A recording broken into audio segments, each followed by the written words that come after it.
ఎవరో ఒకలే కొట్టండి. ఏ aunty gap ఇవి చెప్తుంది. ఎవరో చెప్పు. లేదు నువ్వు కొట్టావు కదా. కొట్టిందా? Okay ready. అలాగే బాగుంటది. అలాగే కొట్టండి. రెడీ కొట్టండి. స్లో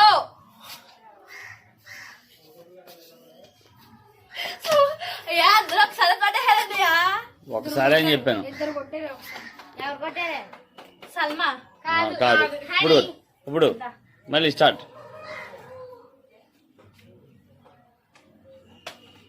రే ఒక్కసారే కొట్టండి అంటే ఒకలే కొట్టాలి. ఇప్పుడు